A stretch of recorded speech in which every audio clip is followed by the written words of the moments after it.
Hey everyone, welcome back to another episode of the Real Estate Note Show. Would love to talk about today about the most attractive, hottest notes of 2024. Before we do that, I'm your host Dave Putz from JKP Holdings. Alongside me, as always, Nathan Turner. How Hello, are you, my hello. man? What's going on? What's going on? Hopefully everything's going well. Going well, going well. Getting pumped for DME. It's Oh, we're we're just a couple months only away. a couple months out. I know it's exciting, right? Yeah. So I think that people who are tuning into us probably heard about it, but I know that if you haven't, if you are an originator or a note buyer, the DME will be the place to go to in end of May. It's down in Nashville, where you can definitely share some details about that. And I think for most people, I'll put the link in the comments right now so people have it. But if you are at all in either those kind of brackets, please feel free to check it out. Take a look at that. I see Josh on Facebook over there saying he'll be there, which is great. Which is really cool. So for those people, 2023 is a kind of a weird time period for a lot of people. Notes were kind of uncertain, right? Real Yeah, estate in general was very questionable. We didn't know what was happening. And very much so. yeah, we were just in it kind of we didn't know when things were going to fall. We've been talking about it forever, but we're starting to see things start kind of falling apart. It's coming. And yeah, Yeah, I know we've it's been, coming. We're seeing especially on the commercial side. I was talking to somebody just the other day where he said he has invested into two different apartment syndications and both of them are in foreclosure. And I went, oh, I am so sorry, oh man. my Like that God. is terrible. But when these projects started up at 3%, and now all of a sudden they're having to refinance or their rate goes back up to 7 or 8%, Yeah, that's a huge cut to the bottom line for those apartment syndications. So not to say they're all bad or anything like that, but it's showing some weaknesses for sure. absolutely. In your own portfolio, what have you been seeing? Have things been defaulting, performing? What's your current portfolio looking like? For me, there hasn't been really much of a change. Still performing. Everyone that has been performing is doing well. I'm finally getting to the end of some really long foreclosures and evictions that have been just taking forever. And so we're finally finishing those up, which is also very exciting. Yeah. What do you see anything with property values yet? No, we're still seeing that the plateau of values either staying the same or bits and pieces of the country still kind of going up in certain areas, which makes no Yeah. sense at all. And I think it's that idea that there's not a lot of people out there who are selling and the rates are high, making Yeah. it still a seller's market, which is just unbelievable. We're Yeah. talking off air. Oh my I keep God. thinking it's going to start dropping off. And so far, same thing. I haven't really seen it drop off very much at all. If No. anything, staying just pretty much the same, some gains in some other places. So it's been very interesting. And days on market's still low, which is just Yeah. shocking to me in most parts of the country. And Yeah. we've been talking forever now that this is going to happen, and we're all predictors here, right? It doesn't Yeah. happen. However, we have been seeing a little trickle in the commercial spaces, right? And there was a 60-minute special on that commercial is going to start falling, and which we completely understand. Yeah. It just makes it questionable what will move forward for, and what will be the new wave of investing as we kind of shift. We always have to be pivoting and being aware. Yeah. We do have somebody, same as last year at DME, we had somebody from the Mortgage Bankers Association. So we've got somebody coming out again this year. Awesome. Uh, their predictions last year were pretty much bang on. And Yep. so they're really great resource just to see, what they're seeing and just from a macro view, um, some of their predictions so far, they've been pretty bang on. So I'm curious to see what they're going to see this year as well. Yeah. So as we talk about all these kind of weird times, I know seconds has been a really difficult time right now because not a lot of seconds are available, Yeah. performing or not. I know, people come to us and say, "Hey, what are you seeing? And what are the prices of notes going for?" And for those who are originating notes and creating notes, we do hold a private class on for free to show you how to create a note that makes it valuable for a note buyer to buy for the top dollar. So if Yeah. you're interested, let us know about that. but we're seeing the fact that there's a lot of notes coming out that are kind of garbage, which is scary. And those who are creating really bad notes, they don't do it purposely. They just kind of do a backdoor. When those things default, I don't know what's going to happen. And we Right. hate to see that happen to any investor. Yeah. Yeah. And it causes major problems down the road. And for somebody that's just creating the note, of course, they're never thinking about in case of default. Not really. You Yeah. know, they've got a clause in there in their one-page note document, but how much does that really hold water?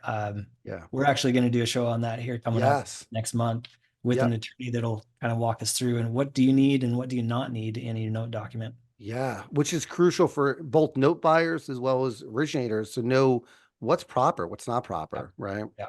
So, you know, we've seen in our time doing this over a decade, both of us doing notes, we've seen transition. For the first 9, 10 years, non-performing was our world. I don't Yeah. think buying a performing note looked boring. And Yeah. now it's going to flip. We're buying the non-performers are too expensive, and the risk levels there. Yeah. But the performing has been pretty solid, right? We've been buying a lot of these things. Some people are buying partials, some people are just buying, but what most people don't realize is that performing notes have the chance to go non-performing. And I think a lot of new investors don't realize that. And it's shocking for Yeah. them, which is unfortunate. And So, again, I was speaking with somebody yesterday and he's part of an investing group where they one of the things they talk about is note investing. So he says in the Facebook group, their private Facebook group, some people have bought some performing notes and they've gone non-performing. And so they're like, shoot, now what do I do? And yeah, they're totally unprepared for that reality about like what happens when it goes non-performing. So they yeah. have And they the next bought it as challenge. a performing note, expecting it to perform forever. And it's Yep. like, that's not totally true, right? Yeah. So, Not but necessarily. It might. yes, but you have to be prepared for both sides. And Yeah. we do have a class on that, advanced people that you want to build a calculator for both scenarios, Yeah. with IRR schedules and debt licenses and all the kind of good about it. If you're interested, feel free to let us know.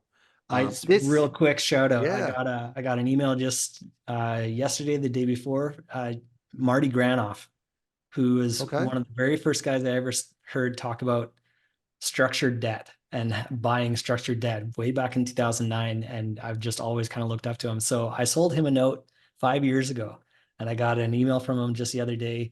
He'd mentioned he saw me on a podcast and then he said, that note I bought from you, it's still performing. I'm like, yes, I'm so glad. Wow. High So five. But you never yeah, know. You yeah, never know what a borrower's going to do. no, no. Yeah. So I was really glad because I've always liked Marty and I would hate to be the guy that he's like, Yeah. Nathan.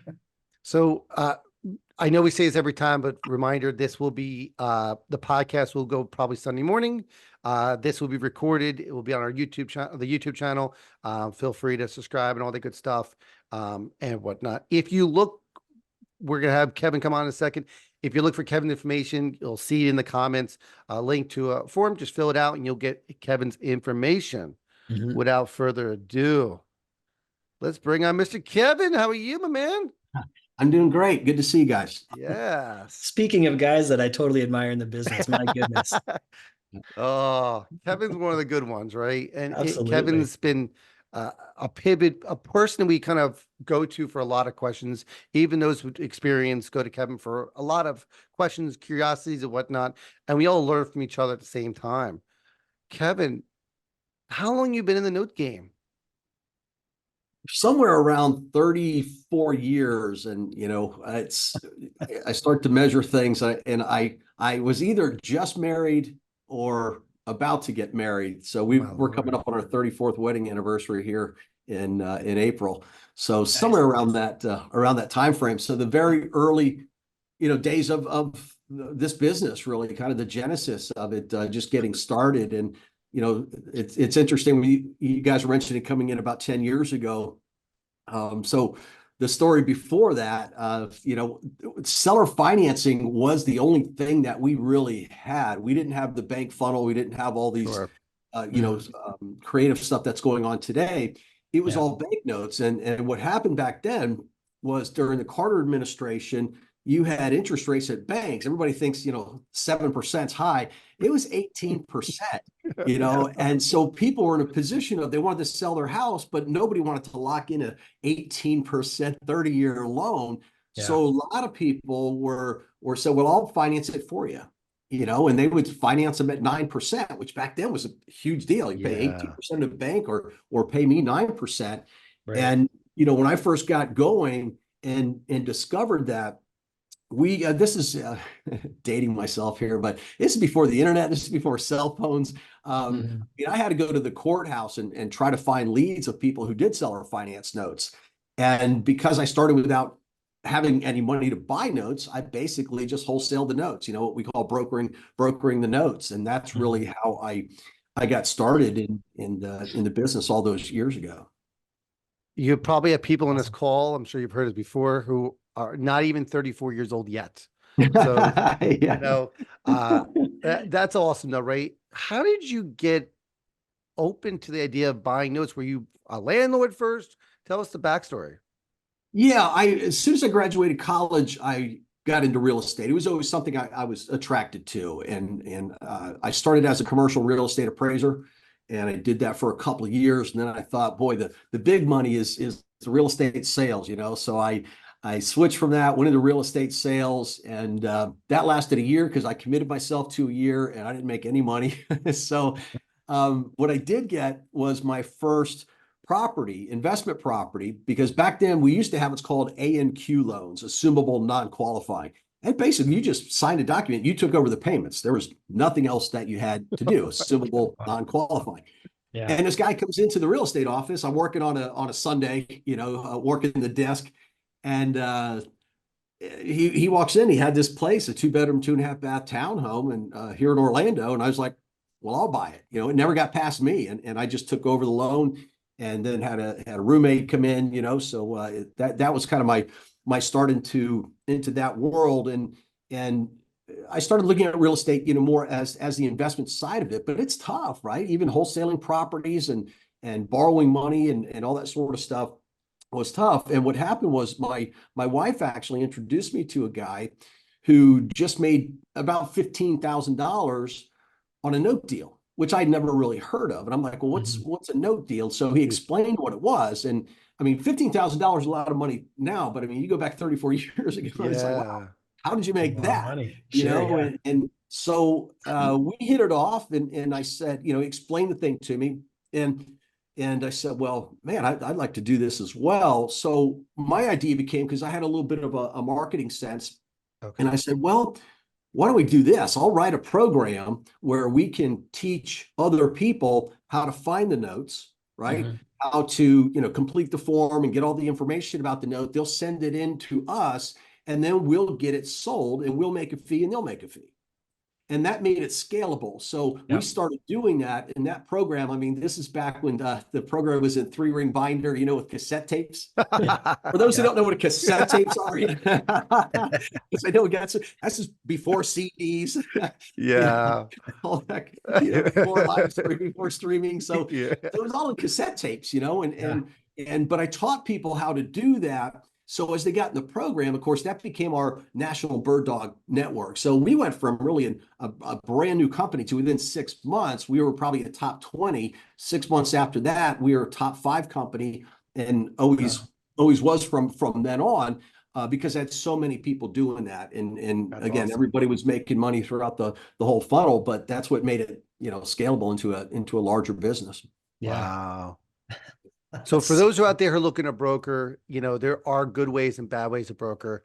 Do yourself a favor, listen to the people who are doing it, because please don't broker other people's notes. You may not have permission to do it. You may be in a spot where you don't want to be. So do it right. Ask people how to do it correctly, and you'll get a good idea. Kevin, when you got into it, were you buying in particular states? Were you buying in focus areas? We went nationwide. So what it used to be, we had to go to the courthouse, and I'm talking going through microfilm. Again, microfilm is something that some of you don't know what the heck that is, but it's basically a clear tape that you're in front of a screen and just scrolling through looking for somebody who owns a note, And that's how we started. And then thankfully, a list company came around. So internet and stuff was starting to come around, and some of the stuff got online. So we were able to buy lists of people who sold a note. Now, we didn't know, or excuse me, people who created a note. We didn't know if they wanted to sell or not, but that's what we had to do. So we would go out and contact them, by phone and things like that, and see if they wanted to sell. And then we went to the big brokers, some of which are still around. I mean, Finac has been doing that for 40 years. I mean, so they were one of the original companies. They're still around. Some of the other ones, interestingly enough, Metropolitan out of Spokane, Washington was a big one. But when the founder died, his kids didn't want to take it over. And that kind of splintered some other people. You might know Allied, Allied Servicing Company. They came from there. Oh, wow. Did they? Bob Repass from Revolve Capital now. He came from there. Wow, I did not know that. Yeah. So there was a lot of things that splintered out of that as well. So it is interesting to see that there's still a handful of us that that's awesome. back in those days. Yeah, it's pretty wild. We were doing some interesting things too. It wasn't just because we had finite inventory back then. Yeah. How many people did seller financing, and then of those, how many wanted to sell that? It was a finite amount of leads, and at some point in time, it kind of burnt through. There just wasn't enough inventory left. And I even left the business too and got involved. A lot of people know me from Notes, but I've done 150 rehabs. I did money lending, landlord stuff. So I've done a lot within real estate. But it always led me back to Notes ultimately as what I think is the best area to focus on. But the inventory shifts and everything completely changes, and that's where you have to adapt and have a good understanding, because not only were we buying the real estate notes, but we bought lottery winnings, casino winnings, professional athlete contracts, cellular phone tower leases, billboard leases. I mean, just stuff you wouldn't even think of. But the common denominator is, just like in real estate notes, what's the collateral? How much is it worth? How quickly might we be able to sell it if we take it back? And what am I investing? So whether it's a professional athlete's contract or, any of those other things I mentioned, record royalties, I mean, all kinds of stuff, So it's all just what's it backed by? What are we investing? What's our return? The same principle apply to real estate notes. Yeah, absolutely. That's cool. I'd never branched out that far, right? I think it's amazing. You have to have a lot of skill set to know the other aspects, right? But it comes down to being a note. What is it secured by? What's my collateral? And how can I get back if something happens? Yeah. We bought, one of the deals fell through. It was a professional football player, and he was a lineman. He was making about $600,000 a year, and they get paid 1/16 throughout the football season. That's how it works. And the standard NFL contract is really only 2 pages. That's all it is. Now, if you're a superstar, there's an addendum, that's 10 times as big, saying that doesn't apply to me, this doesn't apply to me. And that. So the same concept that we utilize in that we apply, I should say, in looking at real estate is, well, what are the risks? What do I have to protect myself? So in the case of a professional athlete NFL contract with this guy, he wanted to sell next year's salary for today. So mathematically, we can do that. What would we pay today, in now, and then get that money 1/16 during the football season. But there were 2 other things I need to look at in the contract. It's so important to read these contracts, everybody. When you're doing due diligence, you have to know what you're buying. A lot of real estate investors go to a closing table and just sign. They never read what's in there. Of course. In the note business, that is what you're buying. You have to know what's in there. So the NFL contract, for example, as a parallel, there were 2 things of concern. One was, it says very vaguely, by the way, that his on and off field behavior has to be up to team standards. Okay. It just says team standards. Well, what does that mean? What's that? Can they change those standards? You know what I mean? And so we got to protect ourselves. The other one was, your fitness level has to be up to team standards, which again can change. So identifying that risk, how do we cover it? Well, same thing in real estate. Insurance covers some of these things. Right. So we always make sure that our collateral is insured in case it burns down the house and all that sort of stuff to protect our investment. In this case, had to get a Lloyd's of London policy to cover that in case, he gets in a fight or something, outside of the football field. The contract is null and void, So a lot of the same parallels, you run your numbers, you look at what the risk is, you identify what you might be able to do to cover that risk. And then of course you always have the unknown risk, as you guys were talking about earlier, the economy. We can't control that part of it, but there are certain risks that we absolutely can control. So Yeah. one more question before we start talking about into the future. I got Nathan interested in all these other notes now. No, Your brain's I find going. it fascinating. And that's actually Marty Granoff. That's in that 2009 conference. That's what he was talking about, lottery winnings and stuff. And I just like blew my mind. Marty was that? back in the day. Crazy. Yeah. Well, see, back then there was no lump sum in the lottery. When you won the lottery, Right. you would win $1 million. You get a Right. 20 or 30-year annuity. So you're getting Right. after taxes, maybe 30 grand a year. And because it was public, we would reach out to you and say, look, would you rather have 600,000 now or 30 grand a year for the next 30 years? Yeah. And a lot of people would say, I'll take the 600,000. So we pay the 600,000 and then we collect the payments, and everything is guaranteed by the state. So the collateral is the state. Golden. Now, ironically enough, do some Google searching, everybody, and you'll find that Illinois defaulted on lottery winners. Did you know that? Did not know that. It was about 2-3 years ago, because their budget is so out of control. Lottery winners, they just couldn't pay them. Wow. So they deferred. You imagine that? They deferred that. So back then, we were the source. We were the ones that were cashing people out. And the states caught wind of that, and they looked at us as an industry and said, well, you guys are making too much money, on these. You're buying them making 18% returns or whatever it was. Yeah. Probably higher. So they didn't say you couldn't do it, but they said, if anybody sells their lottery winning, the state has the right to discontinue payments. Wow. Which effectively you're like, well, then so the industry overnight changed. And then very shortly afterwards, all of a sudden the states offered a lump sum. And when you go back and calculate the yields, we were much better. We were paying a lot more money than the states are today. Yeah. It's just crazy, but that's how it worked.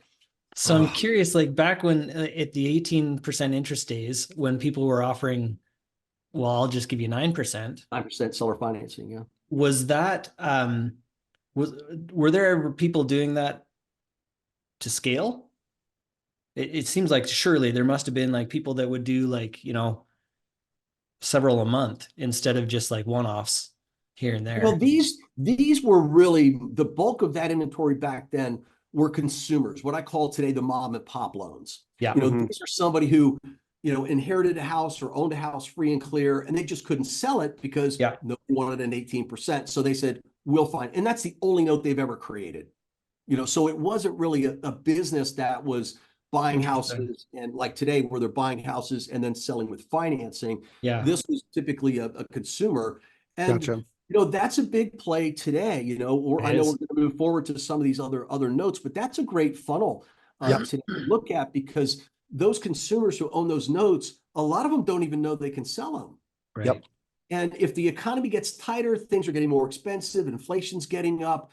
A couple of the precursors to non-performing mortgages are credit card debt and automobile debt, both of which are getting historically high again. Yeah. And default rates are getting historically high again. So the next domino typically is the mortgages. So you're going to have some of these mom and pop note owners who just own one note. That's all they've ever had. And boy, they'd rather get cash now. Yeah. And they become motivated sellers. And then, you're not competing with people on tapes and bidding and all that sort of stuff. You're reaching out directly to a person. And today you can still buy names and addresses of people that fall into that. that. Interesting. Yeah. Cause that's a funnel that both Dave and I are seeing, are people that are doing it as a business where they're acquiring property, selling it on a note, and then they're like, wait, I can sell that. Awesome. And they'll sell it to somebody like us. And that's inevitably what happens is you will, if you're pursuing those mom and pop notes, you will run into somebody who does it on a regular basis. We just bought a client of mine just bought a deal a couple of months ago in Louisiana, and it was, doing our research on the thing.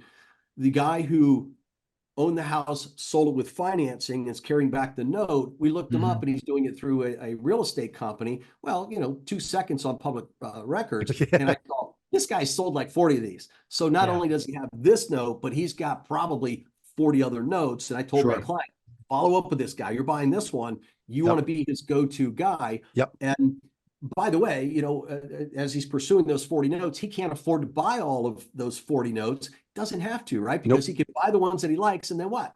Yep. Share them over to you. On the Yeah. other ones, right? Yeah, exactly.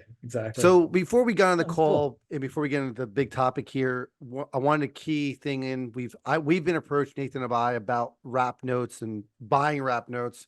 Yeah. And we're just going to hit this point and move on. Kevin, when you're going to buy a wrap note and there's an underlying lien that's not the seller of the note, there's an underlying borrower that's a third party borrower. What do you do with that first lien? Are you taking over the first lien, or are you doing what Nathan and I are doing and having to pay that lien off? 100%. Anytime you buy wraps, because it's not a new concept. We're starting to see elevated inventories, but again, years ago we had a lot of those wrap mortgages too before the big crash of 2008 and such. And you just lock it in your brain. If you're buying a wrap, out of the proceeds of that, you absolutely have that underlying first paid off. And by the way, that's done automatically. Don't give that money to the person you're buying the wrap from and say, now don't forget to pay off that underlying loan. It's handled separately, right? You go, boom, you send the money there and they get the rest of the money. But that's the only way to do it. We get so many wrap people saying, why are you paying off 3% debt? And the answer is, we're going to. It may not make sense to you, but we have to.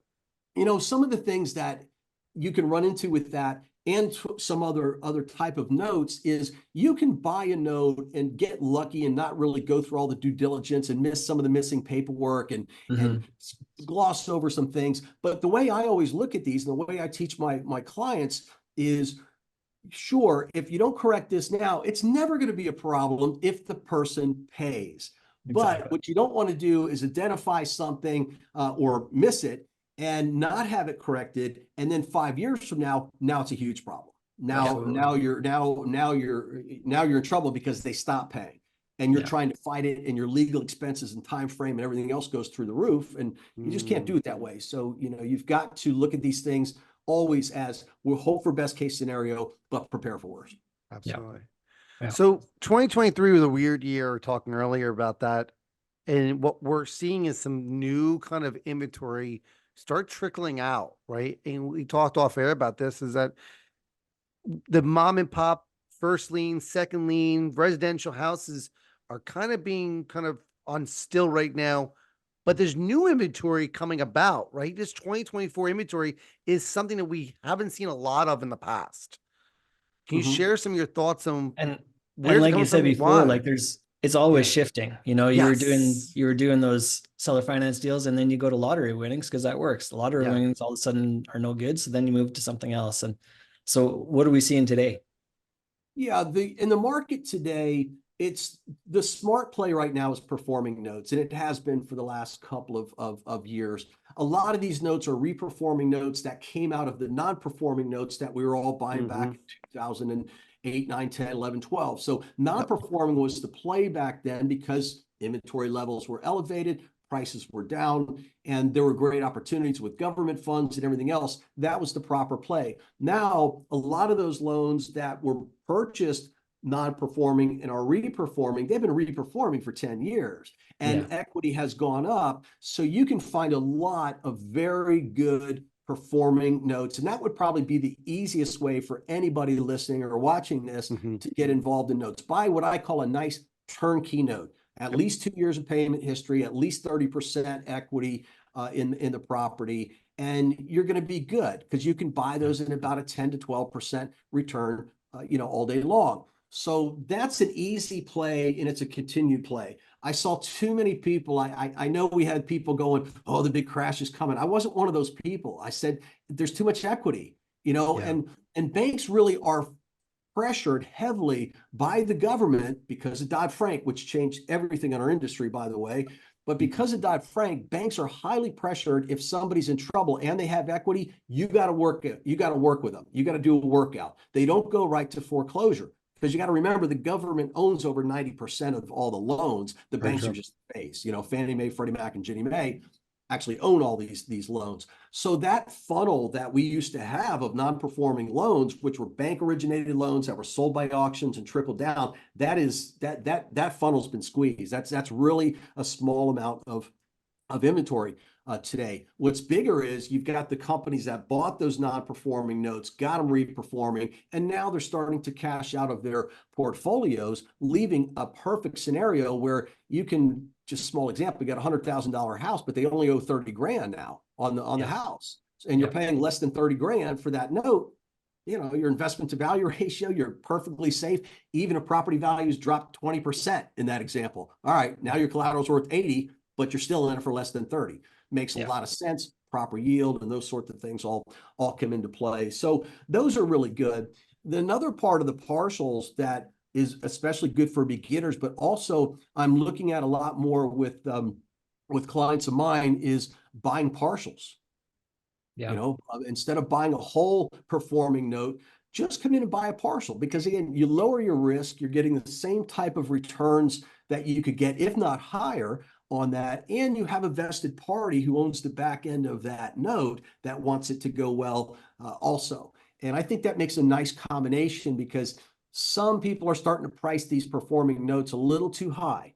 And usually the market gives some pushback on that, and it takes some time. But what I found is even a lot of people who are selling notes, they you know, they're not trained, you know, to the fullest extent, and they don't even think about selling a partial. But when they look at it, they go, oh, you know, well, that can make a lot of sense. So it's opening up an opportunity to get around these people who are you know, pricing the market without having them to, you know, wait and react and go, gee, why isn't my note selling in, you know, 90 days? I've had it listed on paper stack or something, you know, and it's not selling. Well, because it's priced too high. So either lower your price or, you know, do some kind of a partial. But those are good, easy notes to get into. Emerging notes, new notes to the industry.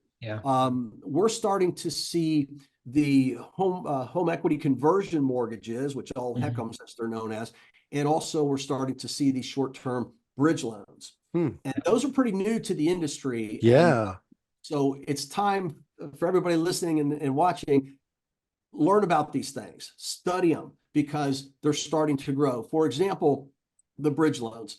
These are typically 2-year loans, sometimes 1-year loans that are given by private investment companies, sometimes private individuals, that are typically high rate, and they're meant for a short payback period of time. Not quite hard money loans, but they're, you know, bridging the gap between getting regular financing. So a lot of times the properties are being renovated. You know, so you got a private investor buying a piece of real estate, needs money. They go to a private lender, say, lend me the money for a couple of years. I'll get it fixed up. I'll get it rented. I'll get whatever. Then I'll cash you out by refinancing because I've improved the value. Great. The problem that they're running into now is because of inflation, the original numbers that some of these people looked at a year ago, where they said, okay, we're going to buy the property for this. Here's what our fix-up cost is going to be. Here's our after repaired value. Here's our typical days on market. Those numbers have fundamentally changed. Wow. Lumber prices, appliances. I mean, every expense involved in renovating a house is much higher. And that's starting to squeeze those margins for the real estate investor who's supposed to pay back this loan. And when they start to recalculate, and labor's up too, right? So when they start to recalculate their numbers, they start to see a profit margin that's just either unacceptable or they're upside down and they're walking away. And it's easier sometimes for these investors, the real estate investor, to walk away, because most of the time the loan's not in their name. It's in an LLC. And so they have no personal liability. I would never, by the way, if I'm doing a loan for somebody, which I have done a lot of those, and somebody in rehab, they're personally signing that as well, because I want that pressure of it's going to affect their credit. If it's not affecting their credit, it's easier for them to walk away. And now you get a money lender who has this non-performing loan and a half rehab property. And they're not in the business of renovating. They don't want to get in that business. So instead, what are they doing? Selling non-performing loan, short-term loan. And this is where, you know, those of you who do have real estate backgrounds, especially, like I said, I've done 150 rehabs, and it's no problem, you know, if you have that mindset of going, well, again, do my numbers work? You know, if I could buy this note at a deep enough discount, Yep. then I can finish the house myself and sell it to somebody with financing. Or a lot of times what I advise people to do, I'm in a situation right now with a client who's taken a property back and it needs rehab. I said, well, partner with a rehabber. You just had a guy go out and secure the property. He's looked through the whole thing. He's taken pictures of everything. So Yeah. finance it for him. Let him fix it up. Yep. And you guys, you know, split some of the profit. In the meantime, he's paying you, and then you sell the property and you guys do some kind of a profit split, you know? So there's a lot. Absolutely. Yeah. And, you know, that's an interesting play is that there is a lot of rehabs kind of falling off the wayside. And I think a lot of no investors have gotten lazy over the years, not wanting to do anything manually, right? And I think that if we just get out of our own way, we're going to actually make some more money on the fact of buying these assets that are non-performing. Because you're right, like the banks in 2008, 2009, 2010, they weren't doing a lot of foreclosure. They want to get rid of the assets and allow other people to do the foreclosure. And that's where we stepped in. And if we can be that solution for these people, they're more than willing to sell off those assets to allow it to get off their books so they can go buy another, you know, lend that money back out, just like the banks did back in the day. Yeah. It's good play. Yeah. And you know, in my mind, and I've said this for years, you know, I've been training in this business for well over 25 years now. And, you know, one of my key concepts was always, if you truly want to master this, you have to understand the numbers and the story. It's got to be both. If you just look at the numbers, at some point in time, you're going to get burned because you didn't know the story. If you just know the story, not the numbers, at some point in time, you're going to get burned. So part of it is unpeeling this onion here to find out, and then just do your numbers make sense. And if you know the story, you have a lot more of an educated guess as to what the workout is going to be. What's the most likely scenario, least likely scenario? And if I can make money on least likely to most likely, I'm good. Yeah. You know, I'll make money. It's just a matter of how much and when. Because sometimes, again, we don't know exactly how it's going to work out because sometimes, you know, it's not totally in our control. Yeah. Which again comes back to a point that we've hit on many times, like for any kind of note, if you're doing a seller finance, get it with a servicer. Yeah. And the servicer is going to keep records of those conversations they've had with the borrowers, which is really invaluable to us because we want to know the story. How likely is it that something's going to happen? And you know, what's been the history? Where's it going to go? Yeah, the borrower there's some sellers that don't provide that, right? They have access to it, but they don't provide that. But boy, when the ones that they do, it's like, oh, this is going to be some good reading here, right? I'll find out everything that's been going on with this deal. Yeah. And sometimes it's as simple as, you know, there's bad blood where they've had, you know, an argument with the old note holder, and now you're stepping in, you're the great guy that's going to solve everything. You're not going to do anything different than the last guy, but you're somebody different, and that's all that matters. We've also seen it where the servicers didn't communicate with the borrower. Like the borrower, you see a call coming in and no correspondence back with the servicer. And that made you say, wait, if I step in here and just answer a phone call, I may solve the day, which is amazing to see. I think the servicing notes are golden keys to his business to see what's going on. Maybe they're having a problem. Man, it's great. Absolutely. So let's talk about those HECM loans a little bit, because I've done several of those and I really like them. So I'm curious to hear your take on. So real quick, what's a HECM loan for those who may not know? Home equity conversion mortgage, a reverse mortgage, you know, you can say. And the demographics are there. We've got it applies to people who are over 62 years of age, right? So we have approximately 60 million people that fit that category. And surprisingly enough, in the United States, about 40% of the homes are owned free and clear. Now, mostly that's a generational thing, first of all. I mean, everybody listening, typically, if it wasn't your parents, in my case, because I'm older, my parents, it was always, you pay it off. You pay off the house, and it was free and clear. My grandparents, same thing. So everybody listening, probably your grandparents, that was their thing. And they live in the same home. My mother to this day, I was just visiting her this weekend in Fort Lauderdale, you know, in the same home I grew up in. So it's just one of those generational things from the World War II generation and then passed to their children. So you have the combination of a growing generations, right? 80 million, 60 million people right now in those age groups. We got another 20 million that are only 7 years away from being in that. So that's a substantial wave of humanity that's getting older, and people are living longer. And many of them, you know, you don't have jobs, my dad was a police officer, so, he got a lifetime pension. A lot of people work Yeah. for factories and things like that and had lifelong pensions. When was the last time you saw somebody with a job that has a lifetime pension? It just, Yeah. so some people are starting to outlive what the, money that they have left, but they've And, got that home sitting there, right? and what are you doing with HECMs right now? What in a note space, what's your angle with them that you're playing? So what happens then with the HECM is somebody borrows money from the lender, right? And they have to pay it back really out of three things. They either pass away or they move out of the house. They have to live if they moved out of the house into a home or something like that, and a year goes by, these things say you got to pay it off. So how do they pay off those homes?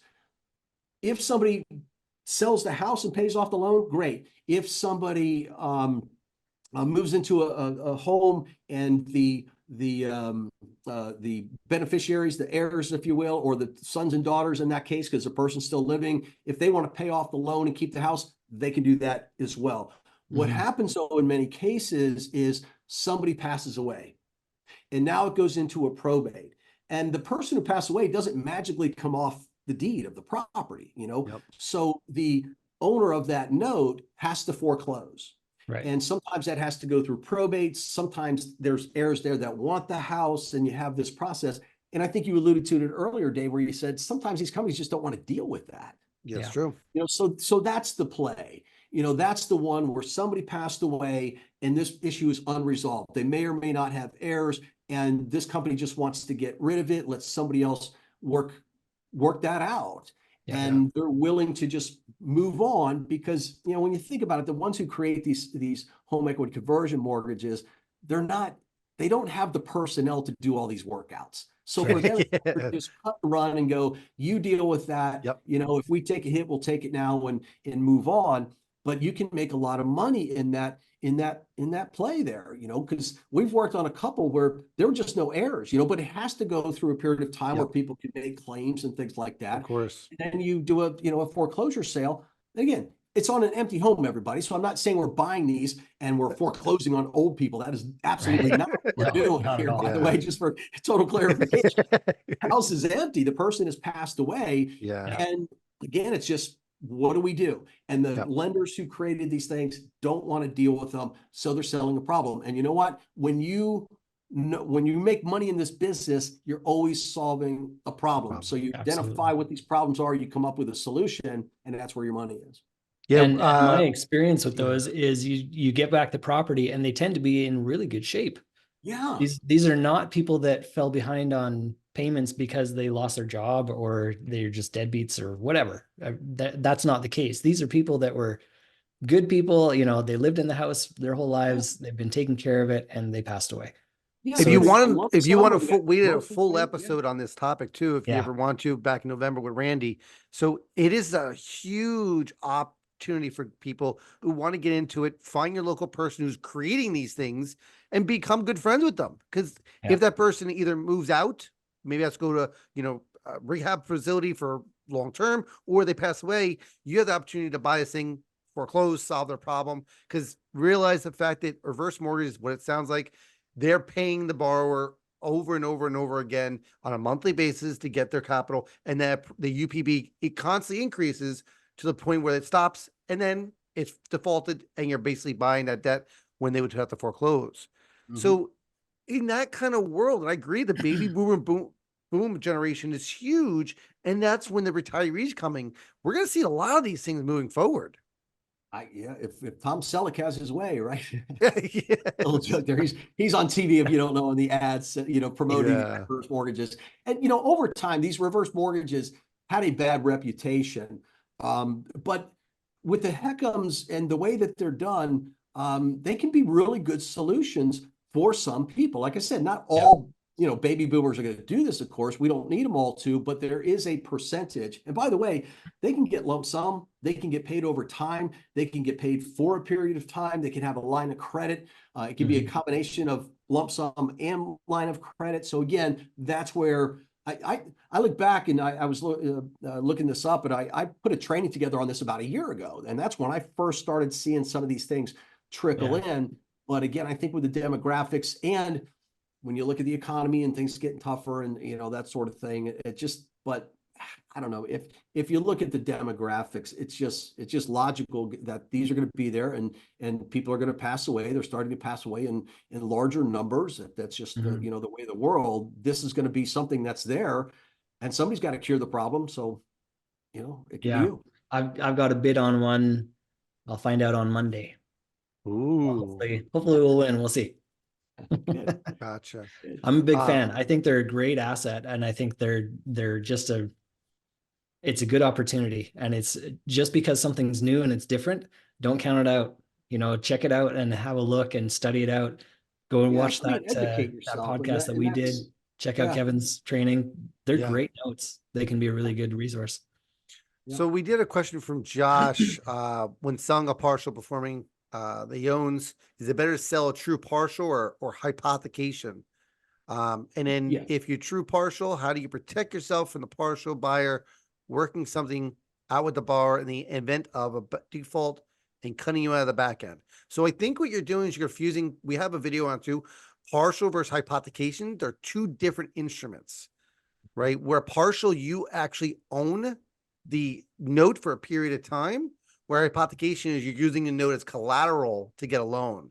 Where that, if you do hypothecation, is I'm going to, instead of leveraging the house as collateral, you're leveraging the note as collateral. Where a partial is you actually own it for 60 months. And if anything happens, you're technically in charge of that note in that 60-month period, Josh. So I'm not sure if you're confusing. Sorry, Yeah, if Josh's go ahead. question is, should I do a partial or a hypothecation? The answer is, well, do you want lump sum and no payments for a period of time, or do you want monthly payments for a period of time and lump sum? And that's really your difference between the two. The hypothecation, you're going to borrow it, as Dave was saying, you got lump sum, and now you're making a spread on what the income from the note, let's say $1,000 a month, but you got to pay $600 a month on the loan. So you're making $400 there, but you got whatever lump sum you needed. On a partial, you could probably get more money lump sum because you could chop it up. How about if you're the buyer You're not side? getting any of those. How about from the buyer side? How do you prefer there? On the one more time? If you're buying it, would you rather be buying a partial or doing hypothecation and loaning money against a note? Oh no, I would much rather buy a partial, because if I'm loaning on with hypothecation, the whole goal is you want a low interest rate loan from a bank, say 6%, and you're making 12. That's how hypothecation is gonna help Josh in that case if he did that. But if I'm buying I'd much rather buy the note and make my 10-12%. And when you do hypothecation, you have to understand that what you're concerned about the back end, you really have in contract that if anything between the borrower and that person who leveraged their note has to communicate with you. If they don't communicate with you, you have to sue them and all that kind of stuff. So hypothecations become a little problemsome as a person who lends on them, where a partial is clean cut. You're direct with the asset, where if it default, about it immediately. They can't resell the note, all this stuff. Where hypothecation, if you come across someone that's not too nice, they can hypothecate 3 people if you don't do it correctly or whatnot. So we encourage you to sell. You can sell the partial as well as buy the partial. I think partials are a really good way for beginners to get involved. If they got $3,000, $4,000, $5,000, they can go buy a 6-month, 12-month partial note, right? Easily, and learn the game in that way too. Mm-hmm. Yeah. Hypothecation is definitely more difficult today than it was before. Partials, you're right. How do you protect yourself in the contract? That's how you always protect yourself. So build in your contract, in a partial contract, build in there what happens if there goes into default. What happens if the note's paid off? I just partnered with somebody on a note. It was a 5-year note. They paid off in a year and a half because they sold the property, but we knew exactly who got what. Why? It was in the contract. It was outlined in the contract, and very simple. Yeah, absolutely. So with the whole idea of doing these bridge loans, what are the things that you're doing your due diligence different from buying a normal note that you want to know about these bridge loans that maybe would be a little bit different? Yeah, so I used to do hard money loans, right? So I was used to doing short term, 6 months. I usually did 6-month loans, high interest, 18%, that sort of thing, and charge a couple of points. And you know, that was very lucrative until the market crashed and rehabbers didn't have weren't as busy. And that same thing is kind of happening here, where rehabbers, it's tougher to find discounted properties, you know, right now that are good prices, and the rehab is more expensive. So we're definitely seeing a slowdown on that. So these short-term bridge loans are essentially that they're meant to be paid off quickly. And if they're not, what you really have to get a hold of is, what is the property worth in current condition? What's it going to cost? So it definitely bleeds over to real estate skills. What's it going to cost me to fix the rest? Now, hopefully, who's ever, you know, been the lender, they've been getting pictures, and, you know, things like that are, you know, so important. And you're not always going to get that. But if you have pictures of the rehab, if you have estimate of what needs to be done, obviously that gives you a big leg up.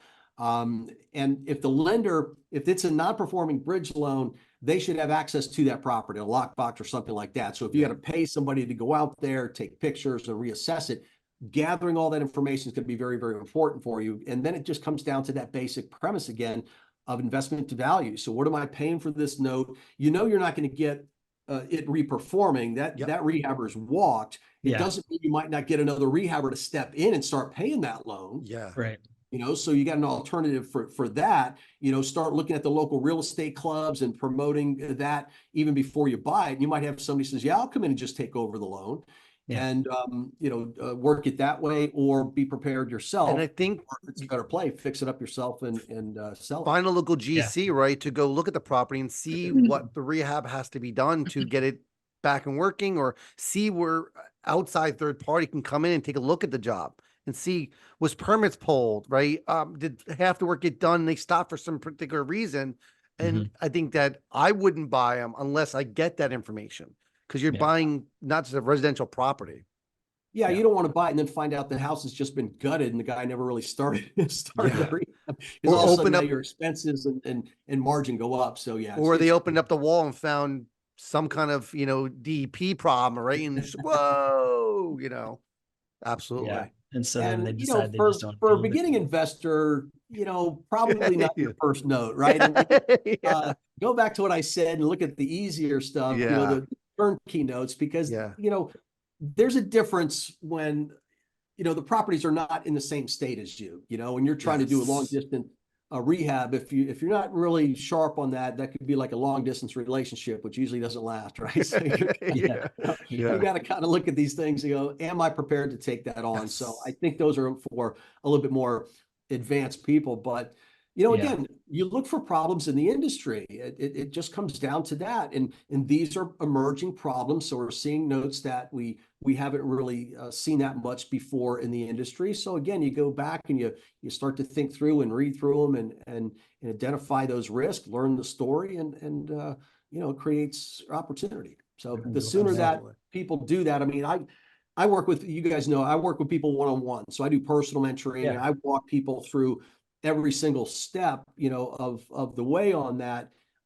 So if you've got someone like that, okay, you know, you can be a little bit more aggressive. But if you're a beginner, I wouldn't jump right into short-term bridge loan buying. I'd stick with that. And Kevin, I'm going to kind of give you a softball question here. What is the easiest way to kind of get involved in notes? Is it sit home on your computer and watch YouTube, or get out there and get to networking in conferences and other events? Well, it's a people business. You know, real estate in general it's a people business. So the skill set, again, numbers and story is one thing, but without knowing vendors and sellers and really, you know, how people ultimately learn is from the experience of other people. Learning on your own is very expensive because you have to make mistakes to learn from them. And how many mistakes do you want to make versus, you know, working, like I said, I'll just use myself as an example, working somebody like me who's I'm not stumped on a hardly ever, you know, if ever, because I've just been around long enough and I've seen that. So I can lend that experience to other people to prevent them from doing that. So sure, coming to, and I won't make it to Nashville. I think that's my birthday weekend, actually. So I won't be out there for your event, but event like that, you'll get a lot of exposure, a lot of networking. And what you find is you'll meet somebody that, let me give you this advice, everybody. If you go to these events, and you should, go there with an agenda. Challenge Yes. yourself to say, look, I'm going to engage with 10 people. I'm going to have 10 conversations today with different people. And your event's 3 days, right? Yeah. Correct. Yeah. It's You a got 3 2-day. days. 2-day. 2 days? Okay. You got 2 days. So set an agenda of who you're going to talk and how many business cards you're going to hand out that Yeah. particular day, and hold yourself accountable, because if you just go there and kind of watch the shows, so to speak, and don't get involved, you wasted your money, in my opinion. And you're Absolutely. spending a You'll learn, weekend away you'll from pick your up on some things, but you'll go home, you'll retain about 30% of what you heard, yeah. you know, and you'll go home empty-handed going, well, that was interesting. Now what do I do? Don't do Because that. the biggest hurdle I think a lot of people go through is that they're away from their family for a weekend. That's a journey for people, right? Including us with younger kids. And you're probably gonna spend about $1,000. So the collection of the two is really nerve-wracking for beginners. But I'm gonna tell you from our personal experience, I've never been to a conference where I felt guilty when I went home going, man, I shouldn't have went. Because it's Absolutely. always beneficial. It's always worth that $1,000, if not more. Yeah.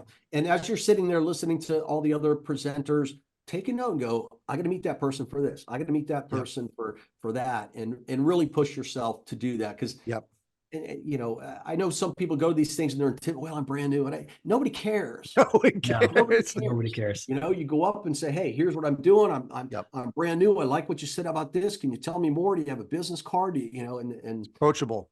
Yeah. Absolutely.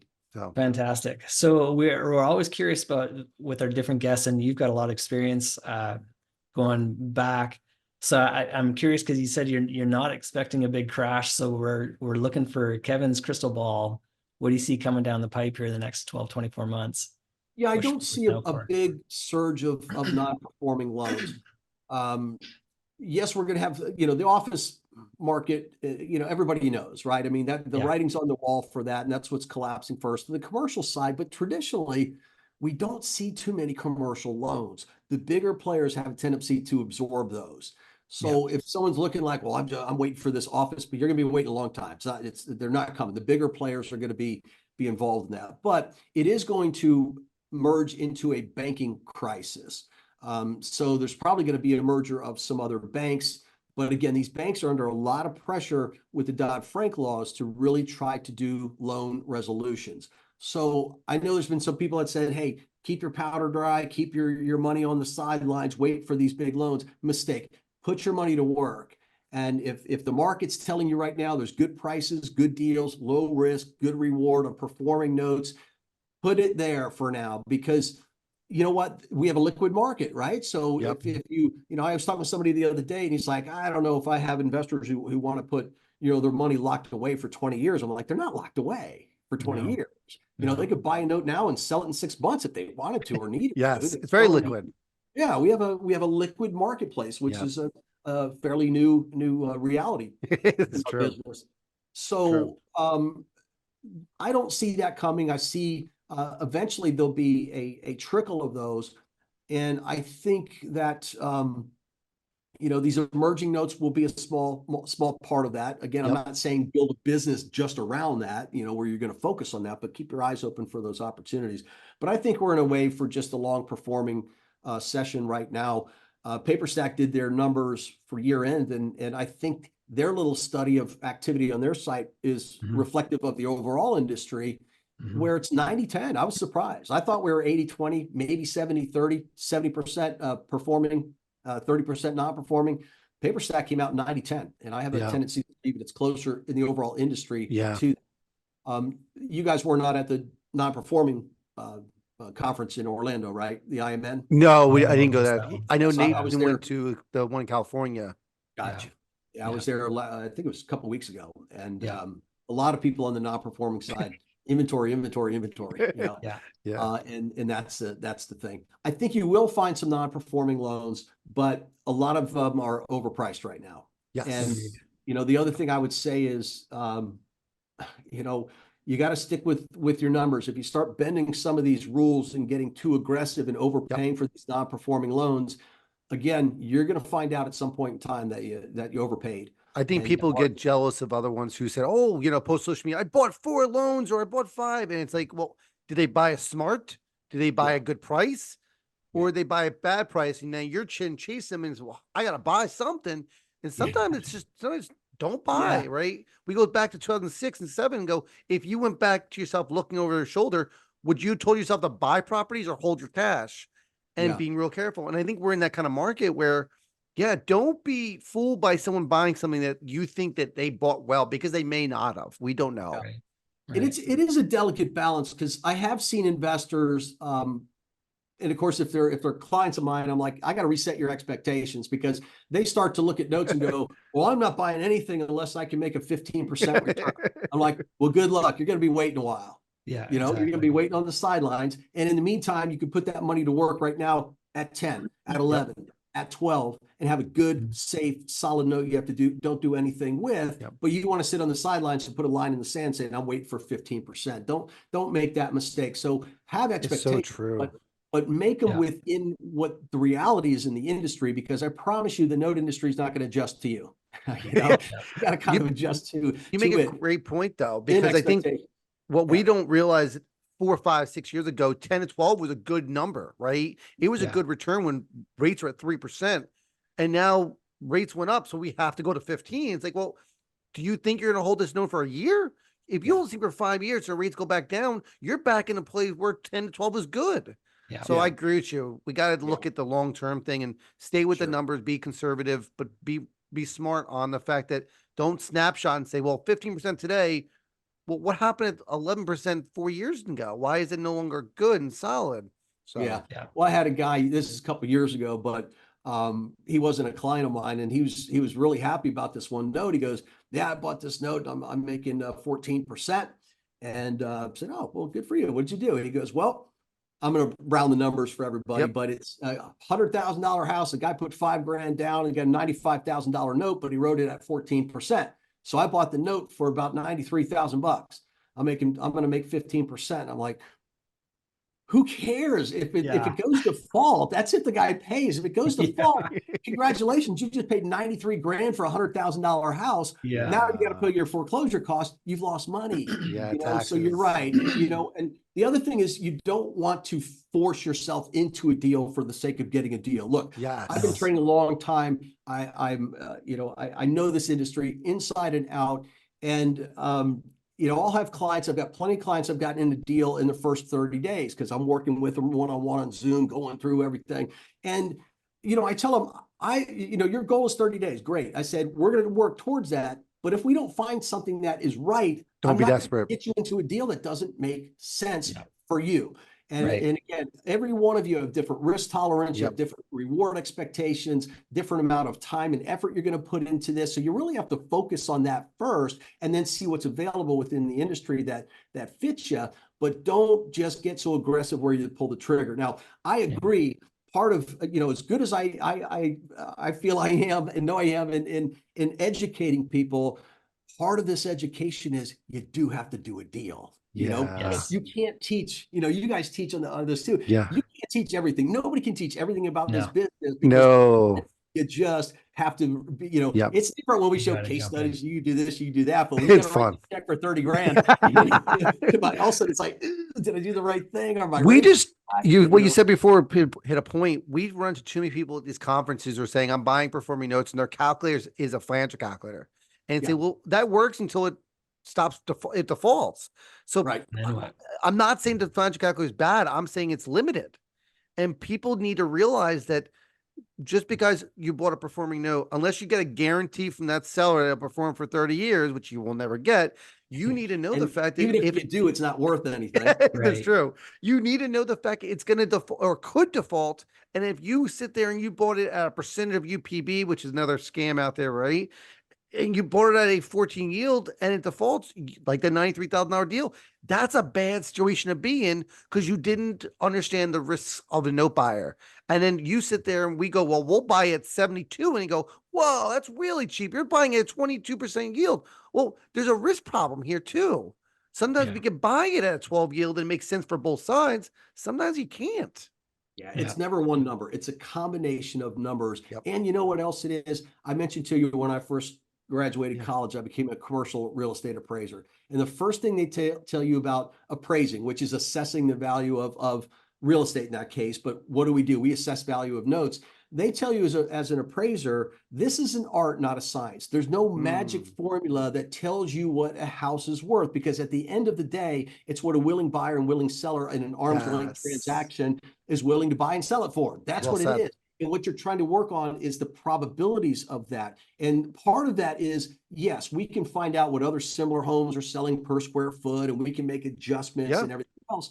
But a part of that is your interpretation of what that is. And it works the same way in notes. Essentially, when we're doing our due diligence on a note, we're coming up with an assessment of value, an appraisal of that note. And by secondary, we're looking at our collateral and coming up with what's the value of that.